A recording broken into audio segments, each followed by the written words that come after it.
come around to say hello. One-on-one, I'm so fly. You took a nosedive. Careful when you play on my level. For you, it's so. Hey, hello. Motorola Razr 50 Ultra. Flip the script. Hello, Moto. Anand Ranganathan, civil disobedience, do they understand the meaning of the term, or is it being loosely used because Renuka Chowdhury doesn't quite mean it that way, or doesn't really, want to make it sound literal? She's only conversationally speaking. Is that a defense? Good evening, Navika, and good evening to my fellow panelists. Look, those who display cringeworthy obedience to the dynasty are today talking of civil disobedience. I mean, my heart goes out to them. Navika, there's an echo. If you could kindly get it corrected, please. A couple of points I'd like to make. Number one, by all means, you're right that when the nara of civil disobedience was given by Mohandas Gandhi, we were not a democracy, and so it was perhaps justified. Although, when Sanjay says so-and-so did not take part in Quit India movement, let me tell him on record, it was Dr. Ambedkar who said, Quit India movement displays an insanity, and Gandhi is a prophet of dark age. You have to be completely demented to take part in Quit India movement. Rajaji also did not take part in Quit India movement, but that's another matter.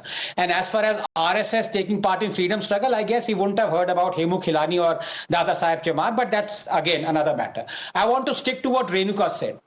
By all means, in a democracy, when Indians have started making their laws, yes, a person in a free country is allowed to be civilly disobedient, yes, but he has to pay the price. For example, you cannot stop anarchists pouring onto the street, but the state has to be strong enough to put the force of law and to stop them if they are creating havoc like they did during the Shaheen Bagh protest, during the CA protest, during the farm laws protest. If the state is weak, then by all means, those who are displaying civil disobedience will run amok. And that is what we've seen over the last 10 years. And I have my issue with my good friend Pradeep, who talked about Tukde Tukde gang. Well, the state is so weak. Today happens to be the 9th anniversary of the Tukde Tukde slogans that were given in JNU. The state still hasn't arrested those who gave those slogans. So you must ask Pradeep, is the state so weak that they haven't even found out who are the people who gave the Tukde Tukde slogans? They haven't. So the state should not accuse of others of being anarchy. The state is weak. It hasn't caught them. Now let me come to the nub of the question. By all means, Renuka is right. By the way, even though she displays the laughter that was seen last in a TV serial, the logic she displays is frequently seen in the Congress working committees.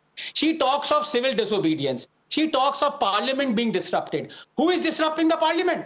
It is the Congress party. And by all means, if you want to hit the streets to talk of issues, then yes, hit the streets to demand from Rahul Gandhi. Why is it when he says Adani is corrupt, that his state governments have invested to the tune of 85,000 crores in the same Adani? Why is it that his alliance partners are giving him upwards of 15,000 crores to make ports? Why is it when he says that I am going to root out corruption, that it was Congress that allied to pass an amendment of an FCRA Act so that it could escape conviction from the Delhi High Court?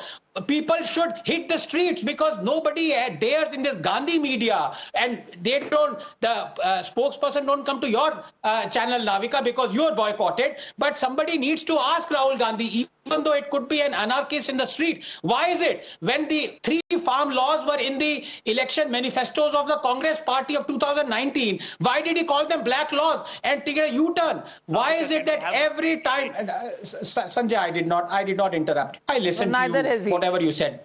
Yeah, yes. Neither is he. Go on. So the bottom line is that the people need to hit the streets to ask the questions which ironically the Congress and Rahul Gandhi and all his lapdogs and acolytes are scared and petrified to answer. That's the bottom line.